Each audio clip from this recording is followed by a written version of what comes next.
Terima kasih Bapa, biar roh Bapa bekerja kuat di tengah-tengah kami. Sehingga pagi ini setiap anak-anakmu mengalami perjumpaan pribadi dengan Tuhan Yesus. Setiap kami mengalami kepenuhan dari janji-janjimu yang begitu luar biasa. Anak-anakmu yang sudah menanti-nantikan sekian lama untuk mengalami janjimu, biar pagi ini tergenapi dan terwujud Tuhan. Sehingga kami mengalami sukacita yang berlimpah-limpah. Kami memiliki pengharapan yang berlimpah-limpah. Sesungguhnya Engkau Allah yang amat sangat baik. Berbicaralah Bapa, demi nama Yesus kami berdoa. Haleluya. Amin. Saya silakan duduk kembali. Shalom. Hari ini saya ingin menyampaikan bagaimana kita menerapkan kebenaran kasih karunia dalam hidup sehari-hari. Ini penting, ya. Bagaimana kita menerapkan kebenaran kasih karunia di dalam hidup sehari-hari, atau kalau saya balik, bagaimana hidup sehari-hari ketika menerapkan kebenaran kasih karunia itu hasilnya seperti apa. Ini penting bagi kita sebagai anak-anak Tuhan, supaya saudara dapat mengalami kepenuhan janji Tuhan. Ada di dalam Lukas 2 diceritakan, ada seorang yang benar dan saleh di Yerusalem bernama Simeon. Roh Allah ada padanya, dan oleh pimpinan roh, Simeon ini datang ke bait Allah. Jelas, Lukas 2 ayat 24. Dan Roh Kudus sudah menjanjikan kepada Simeon ini, kamu tidak akan mati sebelum kamu melihat Mesias. Mesias itu bagi orang Yahudi adalah janji yang terbesar. Harapan yang terbesar bagi orang Yahudi itu tentang Mesias. Dan Simeon ini mendapatkan jaminan bahwa kamu tidak akan mati sebelum kamu melihat Mesias itu. Dan Lukas menceritakan, ia beribadah dituntun oleh Roh Allah. Dan saudaraku, saya bersyukur Simeon tidak kehilangan momentum ilahi. Dalam peristiwa khusus ini, momentum ilahi ini hanya terjadi sekali dan tidak akan terjadi yang kedua dan ketiga kalinya. Dan ketika Simeon masuk dalam ibadah, pada saat yang sama Maria menyerahkan bayi Yesus usia 8 hari sesuai dengan tuntutan hukum Taurat. Apakah ini kebetulan? Tidak. Dan banyak orang juga pada waktu itu datang di bait Allah. Tetapi hanya Simeon.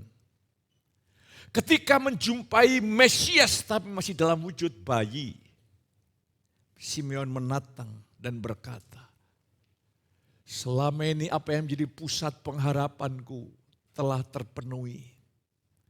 Aku telah melihat Mesias. Hidupnya mengalami kepenuhan Allah yang luar biasa.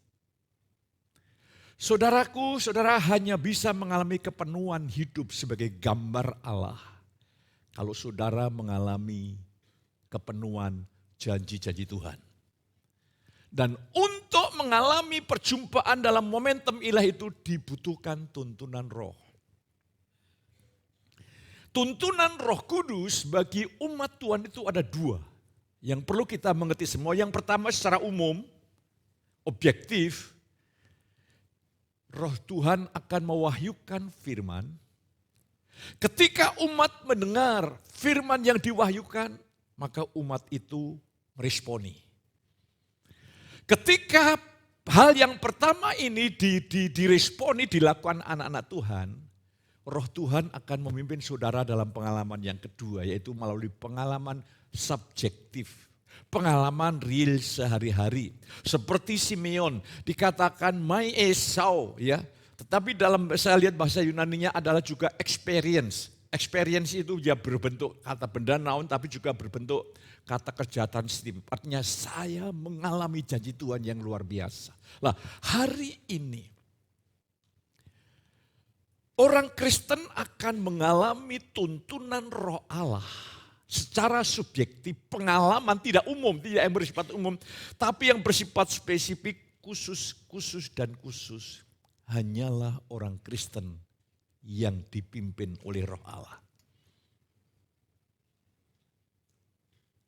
Tanpa tuntunan pimpinan Roh Allah, saudara tidak akan dapat memahami Kristus. Mengalami perjumpaan dengan Kristus. Mana buktinya?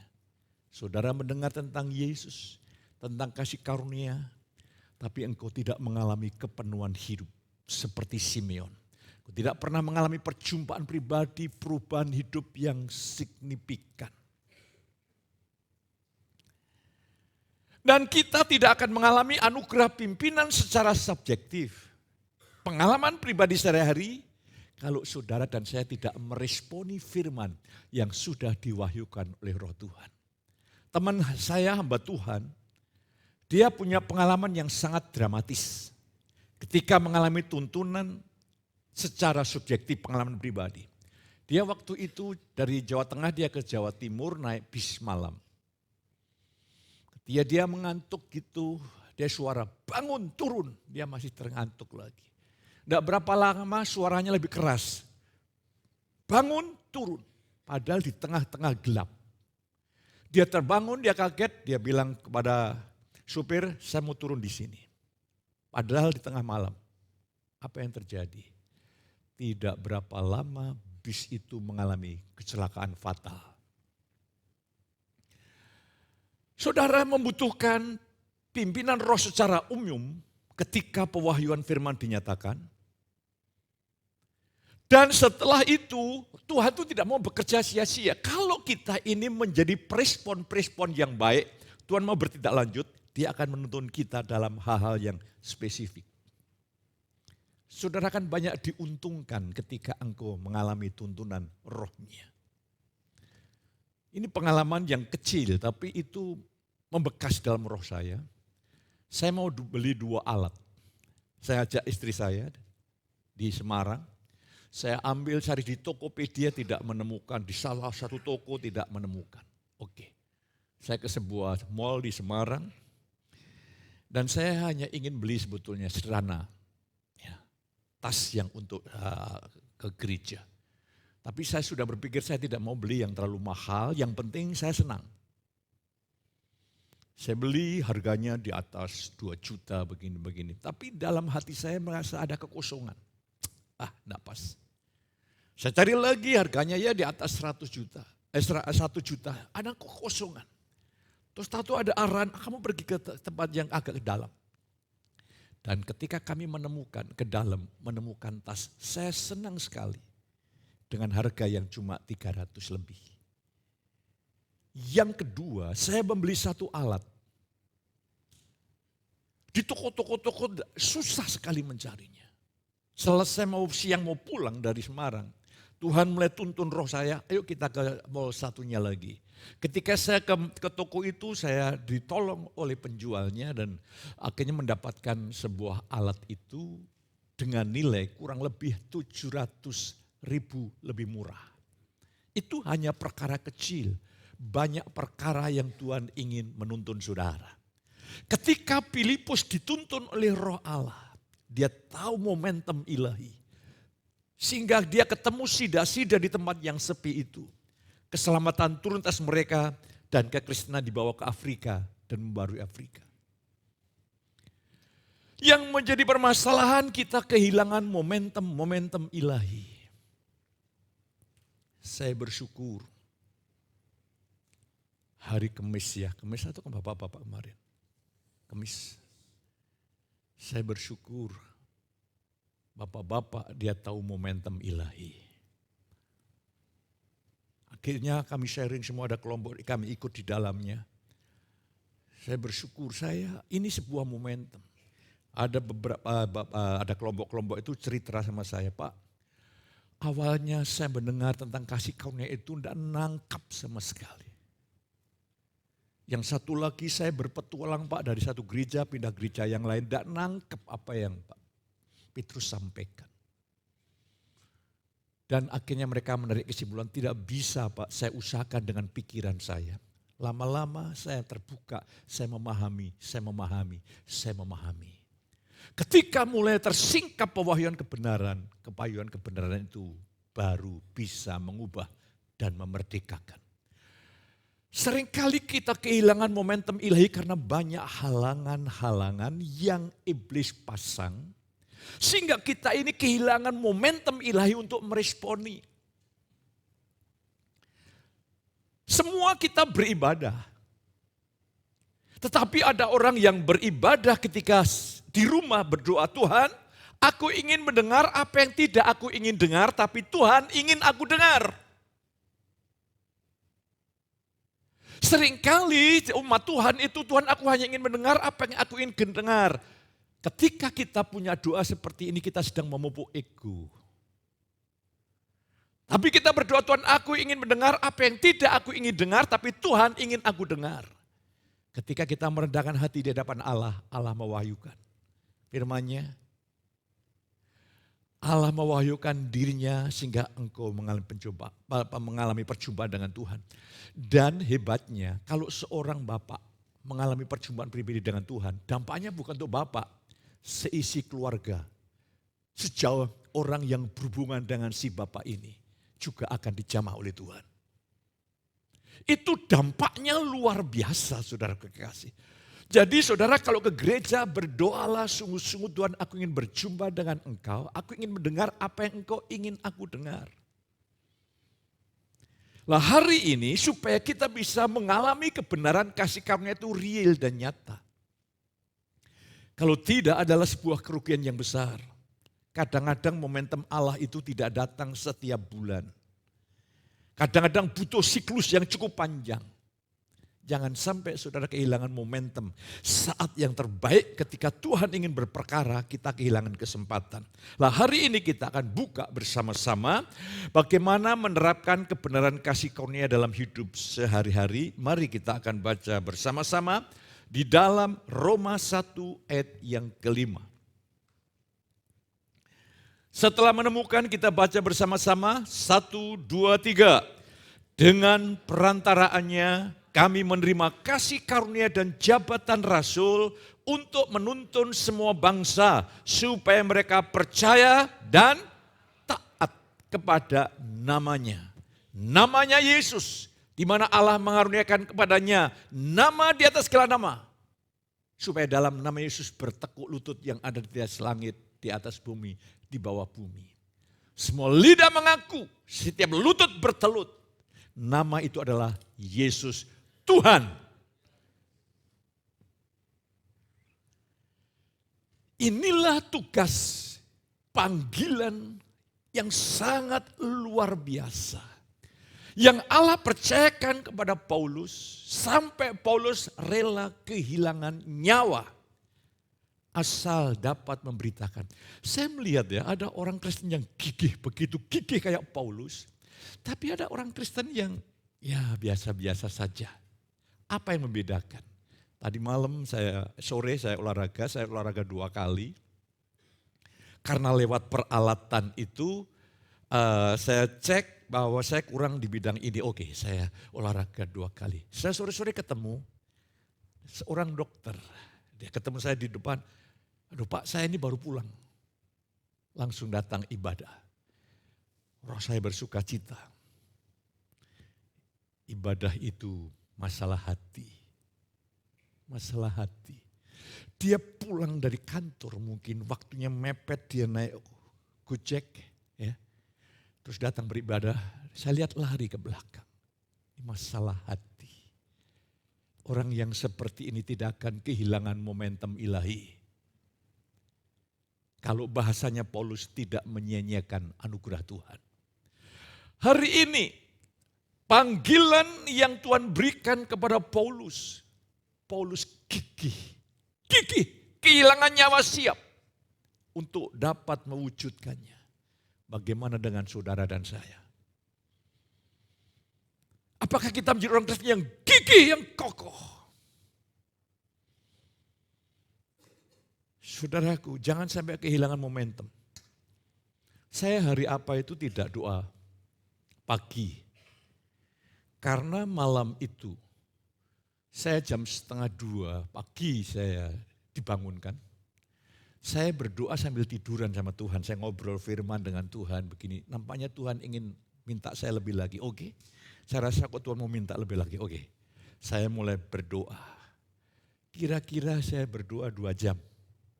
Dan saya bilang sama istri saya tidak saya ikut doa. Karena saya jam 4 pagi baru bangun, dari jam 2 sampai jam 4. Dan itu momentum merombak hidup saya. Pemahaman saya, pengenalan saya. Dan saya bersyukur, terima kasih Tuhan, saya kok mau meresponi momentum itu. Ya. Saya tidak sedang hidup memanjakan tubuh. Tapi saya memaksa tubuh untuk meresponi momentum Tuhan. Dan sejak itu banyak mengalami perubahan demi perubahan yang saya alami dengan luar biasa. Nah, hari ini saya berdoa supaya jemaat saudara tidak kehilangan momentum ilahi. Katakan amin. Ketika Tuhan sedang menyediakan berkat, saudara tidak kehilangan. Ada satu ilustrasi. Ini ilustrasi yang pernah disampaikan hamba Tuhan. Rasul-rasul kumpul semua bersama Yesus. Yuk kita naik ke atas gunung, kata Yesus. Bawa batu. Semua ya bawa kerikil, bawa batu-batu yang kecil gitu. Ya. Saudaraku, Petrus bawa batu yang besar. Wah, dengan terengah naik.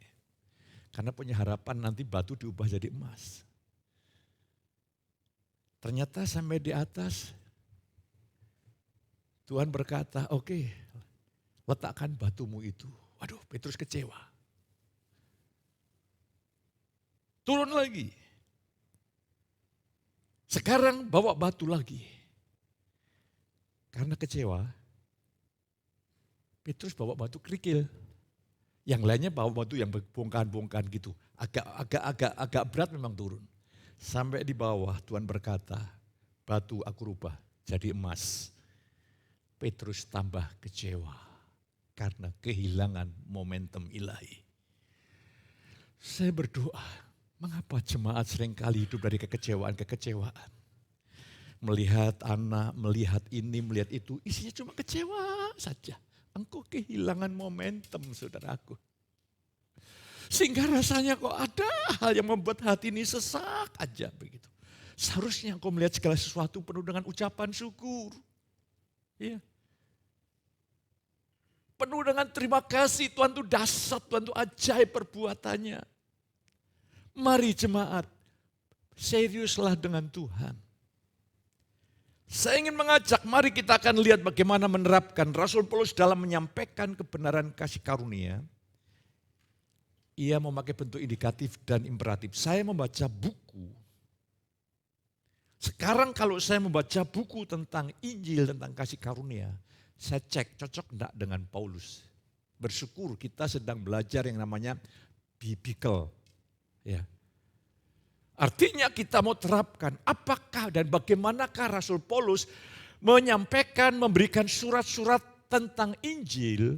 Dia selalu memakai 2 istilah ini, yaitu indikatif. Itu sebetulnya ajaran doktrin lah, begitulah. Kalau gereja mengenal doktrin tentang pembenaran. Dan bersyukur di tengah kita berlimpah-limpah, tapi tidak sampai di situ. Kita mengalami pembenaran untuk menjalani hidup sehari-hari. Makin segambar dengan Yesus. Itu jelas yang ditulis oleh Paulus. Jadi Injil itu punya 2 penekanan antara indikatif dan imperatif. Kalau terlalu menekankan indikatif, kita tergoda untuk masuk dalam antinomianism. Terlalu menekan imperatif, kita kembali ke legalistik. Dua-duanya Paulus memiliki seolah-olah seperti paradok dialektik. Kayaknya bertentangan, tidak, tapi ini saling melengkapi. Selanjutnya ia memakai bentuk imperatif, yaitu bentuk indikatif, menjelaskan doktrin pembenaran. Imperatif itu perintah. Untuk menerapkan ajaran tentang pembenaran dalam kehidupan, bagaimana kebenaran Allah yang telah diperoleh itu menjadi nyata dalam penerapan perilaku hidup sehari-hari. Kalau bahasa teologi mengatakan begini, ada namanya kebenaran yang objektif. Posisi saudara, status saudara di hadapan Allah benar sempurna. Itu saudara terima karena percaya Yesus. Tapi ada kebenaran yang subjektif, kebenaran yang bersifat objektif itu pokoknya ya memang itu kebenaran itu seperti itu. Tapi kebenaran seperti itu menjadi pengalaman hidup, itu namanya pengalaman subjektif. Lah, itu bentuknya imperatif. Kita harus seimbang dan sehat di bidang ini. Banyak gereja menekankan imperatif. Kalau kita terlalu menekankan imperatif, akibatnya apa? Huruf hukum yang tertulis mematikan. Akhirnya banyak orang diperbudak lagi dengan rasa bersalah, rasa tertuduh, rasa tidak layak, rasa terhukum, rasa terhakimi. Tapi terlalu menekankan indikatif, nanti akhirnya akan menjadi apa? Kita kan tidak di bawah hukum Taurat, ya kita semau kita sendiri. Supaya kita tidak jatuh ke dalam kesesatan yang ekstrem itu, maka kita akan belajar dengan rendah hati dari apa yang Paulus nyatakan lewat firman-Nya. Lah hari ini saya ingin mengajak saudara lebih jauh. Setiap anak-anaknya yang telah menerima kasih karunia pembenaran, mereka tidak dapat hidup sebagaimana orang yang berdosa, yang tidak ada dalam pertobatan. Mereka harus hidup dalam prinsip yang Paulus ajarkan. Kalau saudara dengar Roma 8 itu kitab di atas segala kitab.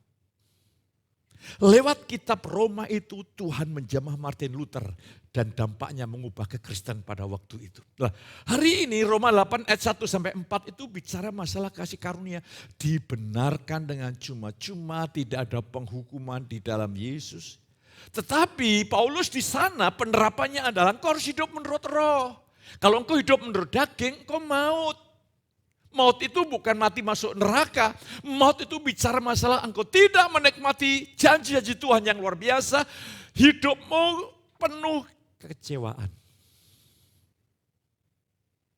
Hidup saudara tidak penuh dengan limpah ucapan syukur. Dulu sebelum engkau punya uang, engkau susah. Setelah punya uang banyak, tetap susah. Tapi hari ini, ketika mata hatimu dibuka, hidupmu penuh dengan ucapan syukur yang luar biasa. Penuh melimpah dengan ucapan syukur yang luar biasa. Lah kapan bahagianya? Mulai hari ini dengar firman Allah.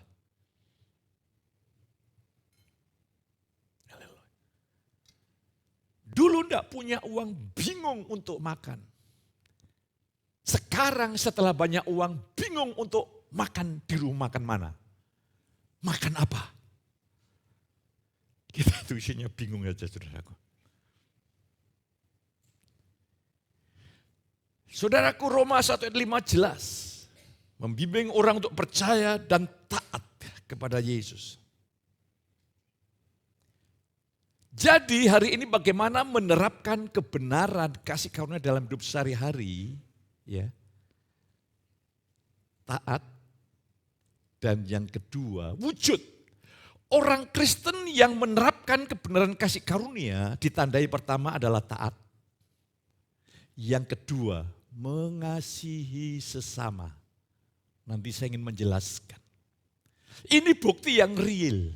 Ini bukti yang nyata. Ya.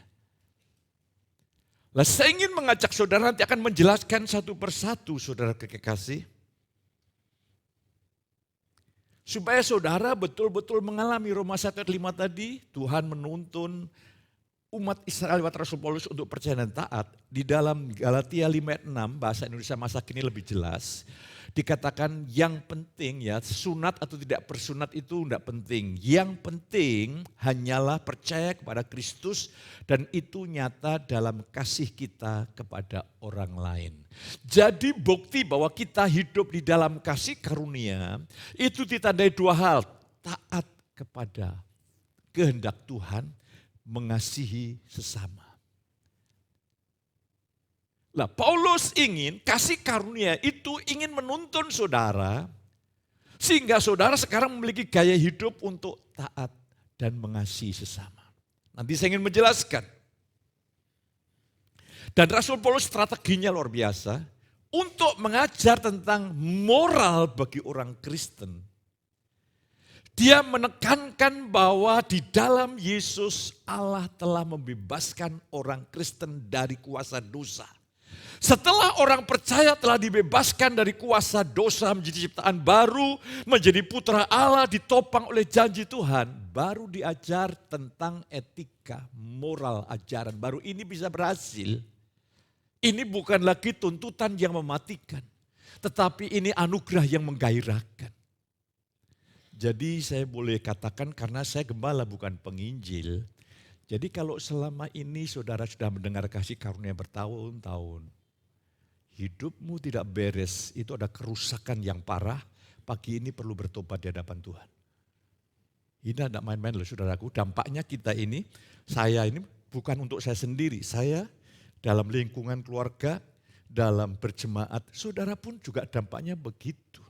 Saya tegur ini dalam rangka supaya saudara sadar, iya ya, bahaya juga ya. Bahaya juga, kalau saudara masih main-main di area kehidupan, bahaya. Ya.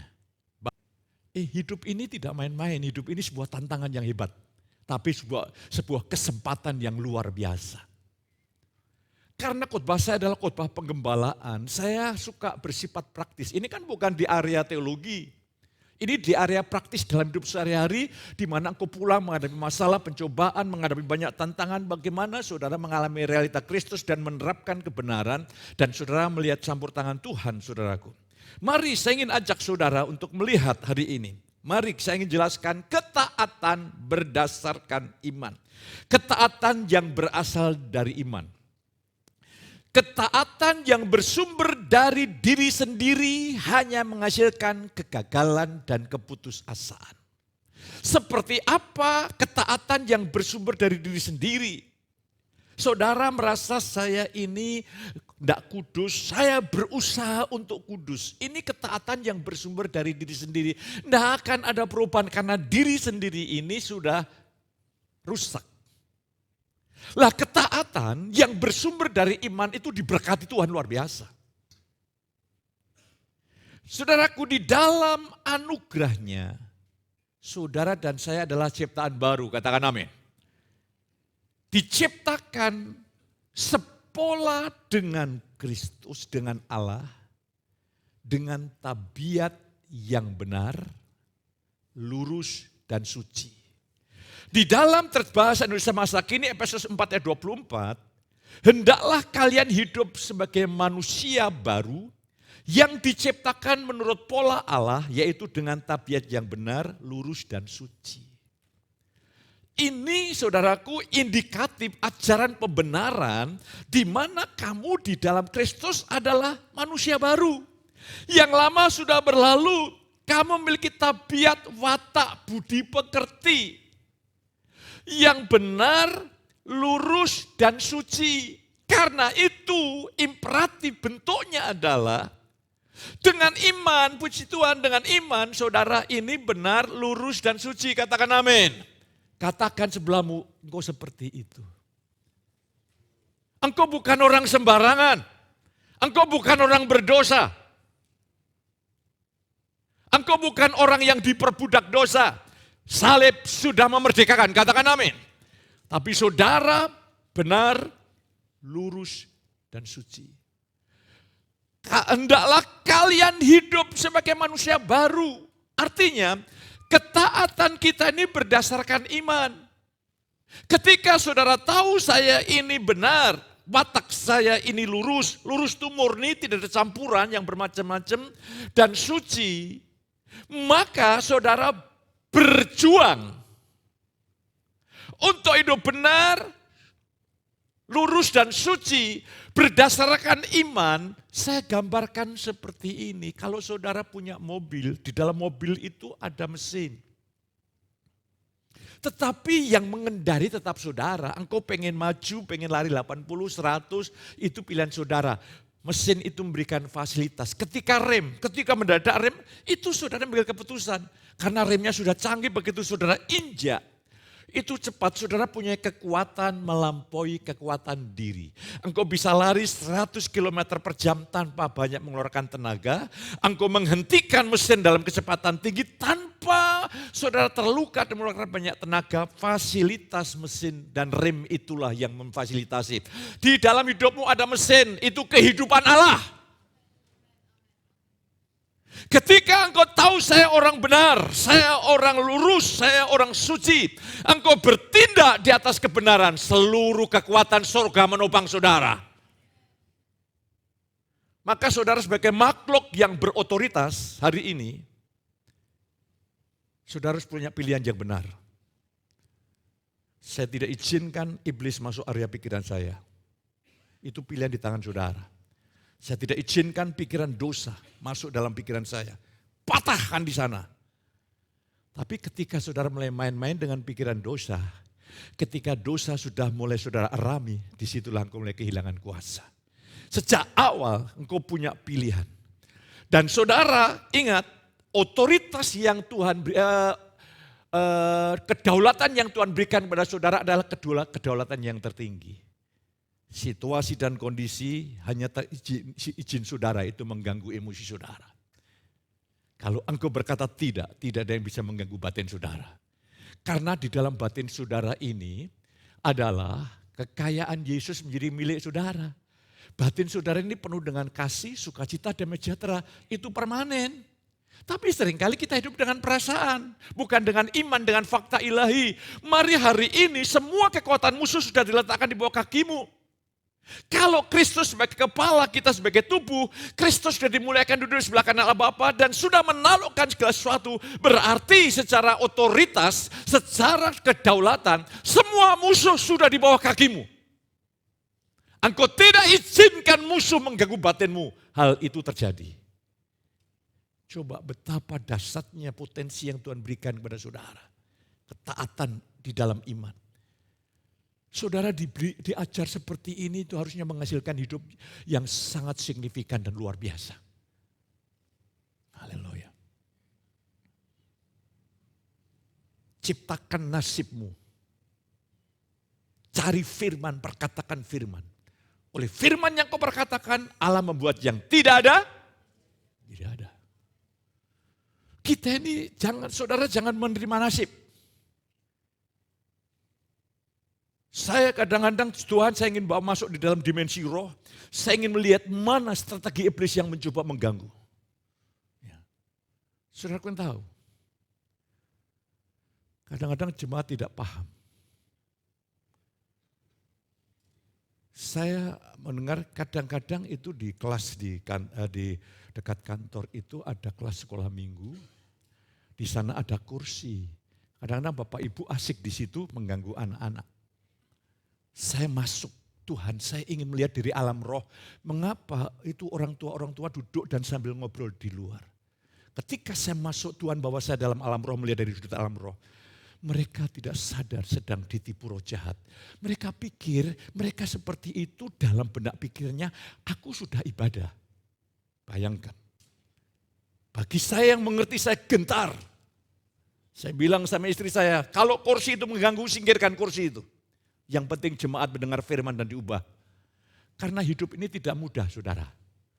Udah suami istri, hubungan suami istri aja kadang-kadang susah. Masalah anak, mertua, besan, ya.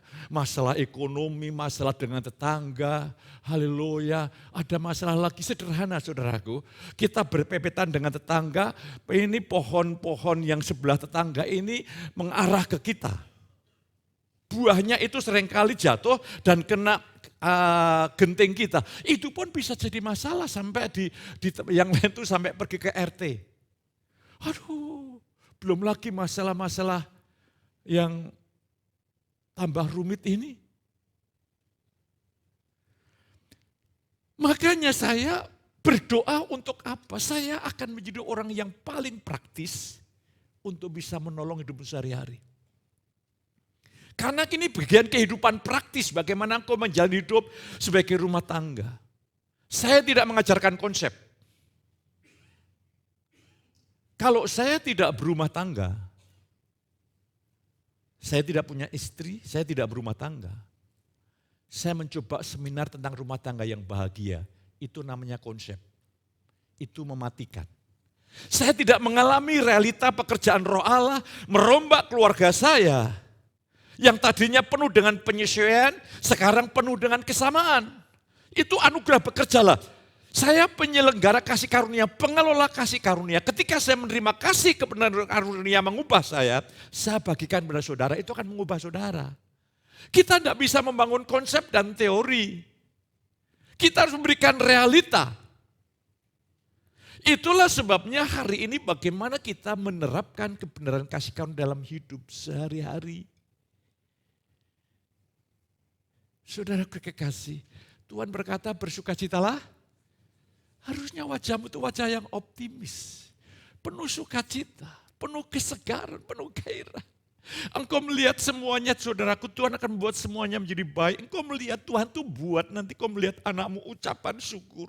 Engkau melihat semua ini penuh dengan ucapan syukur karena Allah membuat semuanya baik. Engkau sampai terkagum-kagum, saya kalau duduk di luar bersama dengan istri saya atau saya rekreasi ya.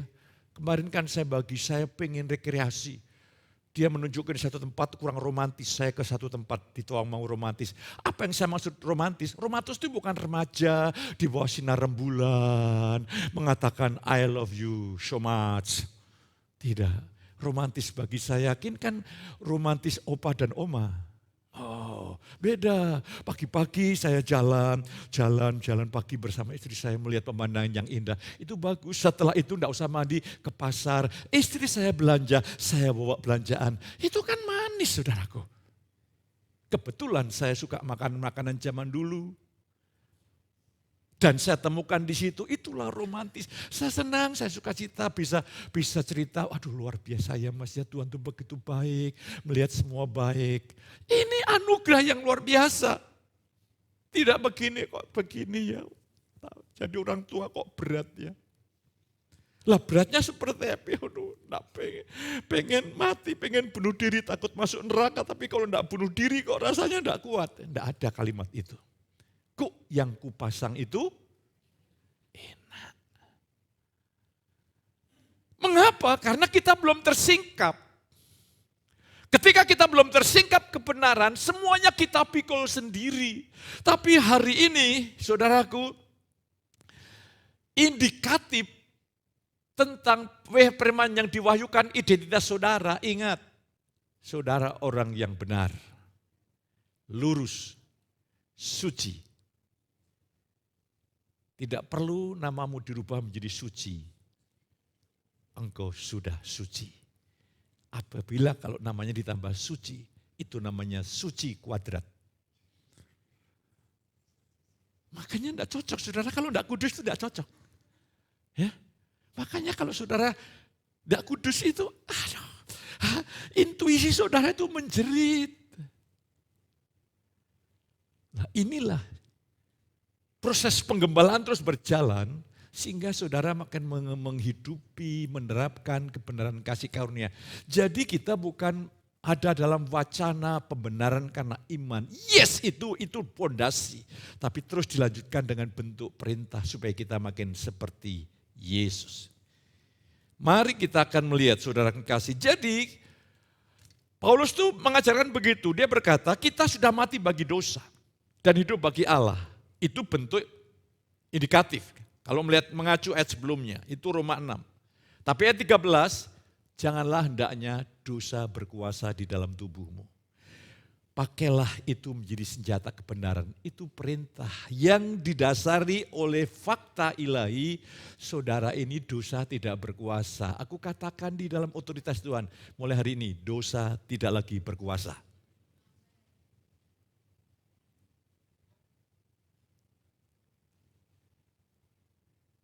Kau tidak lagi diperbudak oleh hawa nafsu, ya. Tidak lagi diperbudak oleh segala macam keinginan-keinginan yang tidak terpuaskan.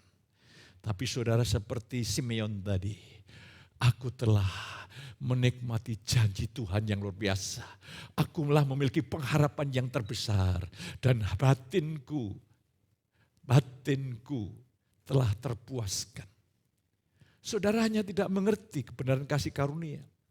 Tuhan berkata, kalau engkau minum air ini, kau haus kepada wanita Samaria. Tapi kalau engkau percaya kepadaku, datang kepadaku, engkau tidak akan haus untuk selama-lamanya. Saya melihat satu hamba Tuhan klasik dipakai Tuhan luar biasa, menerjemahkan, menafsirkan itu, kamu tidak akan haus untuk selama-lamanya. Artinya, Tuhan telah memuaskan hasrat hatimu selama-lamanya. Mengapa kita belum puas? Karena engkau mencari kepuasan di luar Yesus. Di dalam batinmu sudah tersedia kepuasan, selama-lamanya engkau tidak haus lagi perkara dunia ini. Iblis tidak gampang mengambil bagian hidupmu dengan menyodorkan hal-hal dari dunia ini. Itu sebuah kehidupan yang luar biasa. Peperangan ada, tapi dipastikan bersama Tuhan pasti menang. Jadi ini saudara kekasih ya. Kemarin juga ada yang sharing itu, wah rest itu seperti apa? Rest itu bukan berarti saudara tidak punya masalah. Rest itu berarti masalah batin, kepastian batin, keyakinan batin. Mungkin hal-hal terburuk datang pada saudara, tapi batinmu berkata Allah turut bekerja dalam segala sesuatu mendatangkan kebaikan. Bahwa semua adalah ujian iman supaya aku matang, dewasa, tidak kurang sesuatu yang baik. Lah itulah rest, perhentian. Lah mari hari ini saudaraku, saya berdoa supaya saudara ini tambah bahagia, lengkap, puas dalam Yesus. Sehingga saudara tidak hidup berfokus sendiri-sendiri. Kalau engkau tidak bahagia, tidak puas, itu semua saudara mencoba mengambil dunia. Memanfaatkan banyak orang untuk kepuasan diri. Saya tidak memanfaatkan saudara untuk kepuasan saya. Saya puas di dalam Yesus. Saya tidak ingin memanfaatkan saudara untuk menambah kebahagiaan saya. Saya bahagia bersama Yesus. Tapi sekarang saya bagikan kebahagiaan yang datang dari Tuhan yang namanya kasih karunia. Karena saya penyelenggara, pengelola kasih karunia yang Tuhan percayakan. Lah hari ini saudara kasih, inilah bentuk ketaatan dari dalam iman. Jangan ketaatan tekad yang bersumber dari diri sendiri, tidak berguna sama sekali. Sekarang iman yang menjadi nyata di dalam kasih. Dalam Galatia 5 ayat yang ke-6 tadi dikatakan, ya, sunat atau tidak bersunat itu tidak penting. Yang penting hanyalah percaya kepada Kristus. Dan itu nyata dalam kasih kita kepada orang lain. Lah, sekarang hubungannya iman dan kasih apa? Oh, itu hubungan seperti dua sisi mata uang, saudara kekasih. Itu hubungan yang sangat dekat dan tidak bisa dipisahkan. Saya ingin mengajak saudara sekalian, ada hubungan iman dan kasih ketika saudara saya percaya bahwa Allah di dalam Yesus telah mengasihi kita. Dan hal itu dibuktikan dengan Yesus mati atas kayu salib. Mata rohani saudara terbuka. Saudara tahu bahwa Tuhan mengasihi saudara. Bayangkan berapa banyak pemberontakan yang kau lakukan kepada Tuhan. Tuhan tetap mengasihi saudara. Berapa banyak kegagalan yang kau lakukan. Tuhan mengasihi saudara. Cuma kegagalan itu tidak mengurangi kasih Tuhan. Kegagalan itu hanya mendatangkan konsekuensi didikan. Lah, kita melihat kemurahan Tuhan yang luar biasa, saudara kasih. Ini ajaib. Lah, untuk itu perintah Tuhan datang. Yohanes 13:34, kasihlah sesamamu seperti aku mengasihimu. Ini loh sebetulnya. Makanya 1 Yohanes 2 itu, 1 5 ayat 2 itu perintahnya itu ringan. Jadi begini contohnya, hubungan suami istri. Bagi suami, para suami, Allah mengasihimu sempurna. Katakan amin. Tapi dalam waktu yang sama, Allah mengasihi istrimu sempurna. Setelah kita memahami begitu, berarti Allah mengasihi kita sempurna. Allah mengasihi istri kita dengan sempurna. Berarti sekarang tugas suami adalah saya mengalirkan kasih yang telah saya terima. Sehingga Tuhan akan mengasihi pasangan saya lewat kasih yang saya terima. Itu iman. Kalau saudara percaya bahwa Tuhan telah mati, buktinya dia mati atas kayu salib, seluruh kasih Allah itu sepenuhnya, seutuhnya sudah tercurah. Sehingga tinggal saudara menikmati, mengalami. Itulah sebabnya Paulus berkata, saudara kekasih, Paulus berkata dengan luar biasa. Ya, selanjutnya saya ingin mengajarkan. Dia berdoa pada jemaat di Efesus. Supaya kamu 19 dapat mengenal kasih Allah yang begitu dalam, lebar, luas. Ingat, Paulus sudah tahu apa yang akan terjadi dengan jemaat Efesus. Sampai Paulus bilang sama Timotius, jagai kawanan domba. Setelah aku meninggalkan jemaat, banyak serigala buas yang akan menyerang. Itu bicara masalah pengajar-pengajar sesat. Dan betul. Paulus berdoa supaya jemaat di Efesus itu mengenal dari kata ginosko. Mengenal lewat pengalaman supaya jemaat di Efesus itu mengalami kasih Tuhan yang begitu dalam, lebar, luas. Dan apa yang dinubuatkan Paulus terjadi. Jemaat Efesus Wahyu pasal yang kedua telah jatuh dalam penyesatan. Mereka telah kehilangan kasih yang mula-mula. Banyak orang Kristen kehilangan kasih mula-mula. Seharusnya begini, saya melakukan sesuatu supaya saya dikasihi Tuhan. No, itu namanya agama. Saya melakukan sesuatu karena saya dikasihi Tuhan. Sehingga semua yang saya lakukan adalah ucapan syukur kasih kepada Tuhan. Itulah mula-mula jemaat yang ada di Efesus. Tapi sekarang jemaat di Efesus melakukan ibadah semua kegiatan-kegiatan rohani bersifat kewajiban. Bukan ucapan syukur, rasa takjub, rasa kagum akan kasih karunia Allah. Gelora yang tinggi. Itu namanya kita sudah jatuh dalam kemerosotan agamawi. Lah hari ini kalau kamu tidak kembali, aku akan mengangkat kegidian, engkau akan kehilangan kesaksian. Engkau akan kehilangan momentum. Sebetulnya banyak orang yang terselamatkan lewat hidupmu. Banyak orang yang dikuatkan lewat hidupmu. Tetapi karena engkau tidak mengalami perubahan, kegidian itu diambil, engkau kehilangan momentum untuk menjadi saksi Tuhan. Apa yang terjadi? Orang yang jahat di sekeliling kita tetap jahat. Malah bertambah jahat bisa. Mari hari ini saya ingin mengajak saudara kasih. Mengenal ginosko itu, mengenal lewat pengalaman. Pagi hari ini saya ajak saudara nanti mengalami kasih Tuhan. Dengan iman saudara harus mengalami kasih Tuhan yang begitu besar, yang begitu dalam, yang begitu kuat. Dan Allah juga mengasihi seluruh jemaat yang ada di GBI Kudus, katakan amin. Saudara dan saya dipanggil untuk mengalirkan kasih-Nya. Sehingga persekutuan anak-anak Tuhan dipenuhi, diwarnai, dialiri oleh kasih surgawi. Kelompok-kelompok care group dipenuhi dengan kasih surgawi. Mereka saling membagikan beban doa, bukan menjadi bahan gosip, tapi dibawa kepada Tuhan. Coba kalau hubungan partnership kita ini kurang sehat, begitu orang cerita malah kita jadikan bahan gosip. Tapi karena hubungannya penuh kasih sehingga cukup yang tahu hanyalah kelompok, kita doakan di sana. Itu namanya anugerah yang luar biasa, saudara kekasih. Mari, betapa senang saya adalah misi gereja adalah kasih karunia membuat keluarga saya bahagia.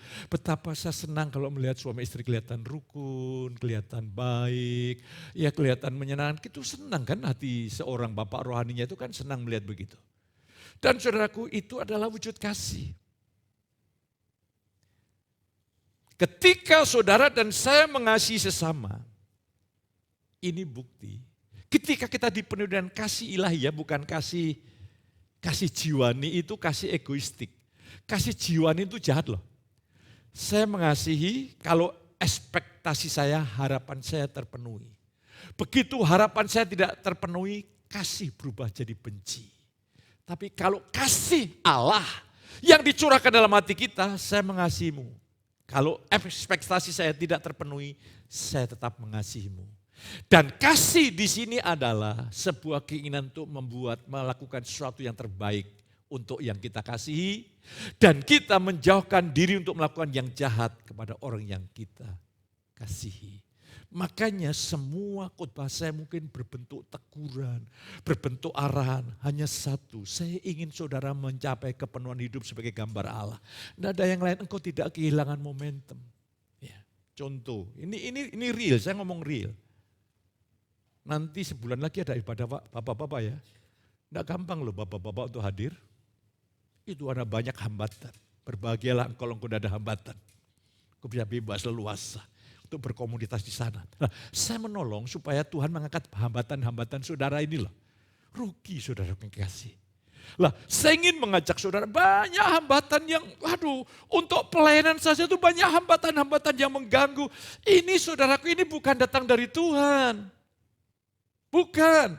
Tuhan ingin kau efektif menyala-nyala, biarlah rohmu menyala-nyala dan melayani Tuhan. Tapi betapa banyaknya pengalaman traumatis ini itu.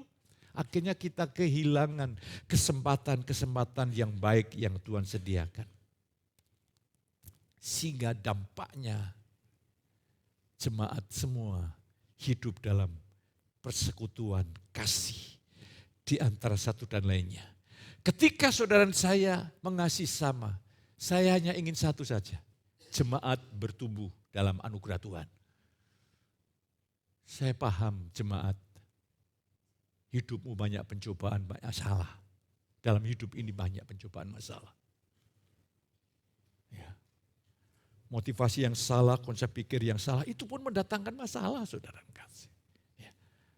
Betul-betul saya paham, saya sadar.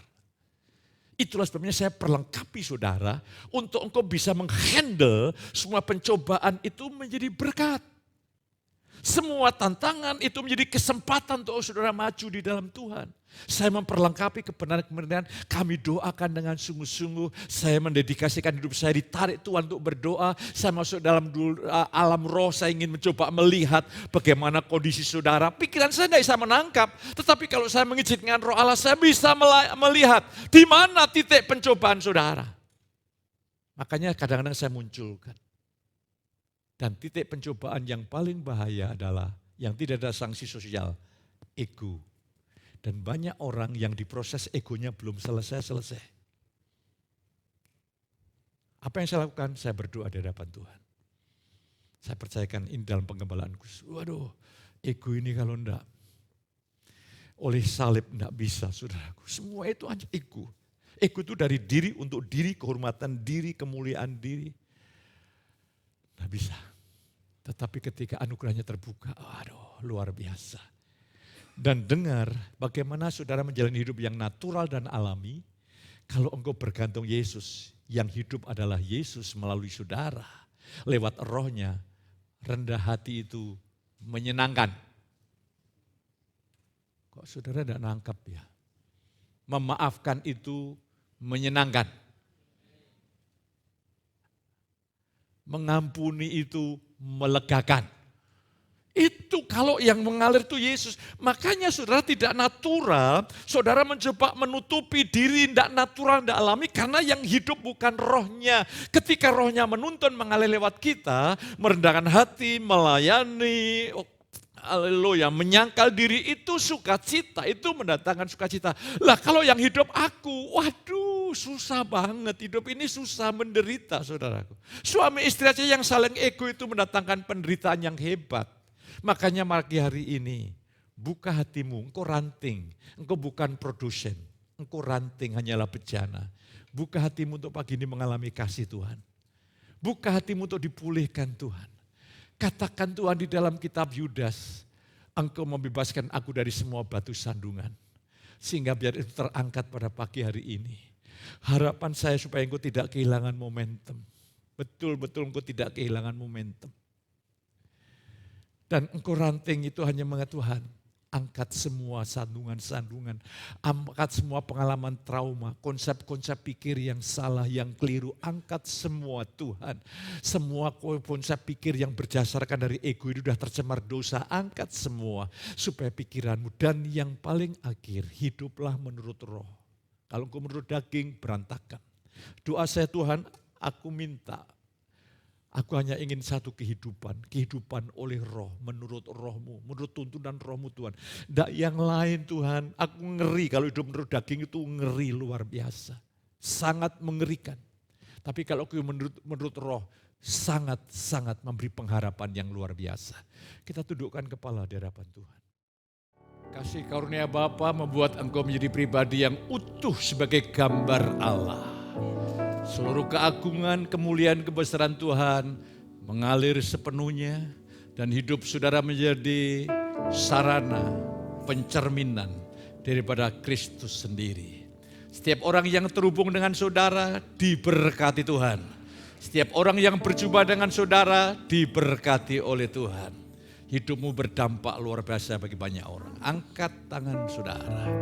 Berkat Allah turun atasmu. Apa yang kau jamah dibuat Tuhan berhasil. Tuhan membuat engkau terus naik, rumah tanggamu diberkati Tuhan dalam segala perkara. Pulanglah pada pagi ini dengan anugerah Allah Bapa, kasih sayang Tuhan Yesus, persekutuan yang kudus, melimpah saudara ini pagi sampai selama-lamanya. Yang diberkati katakan sama saya,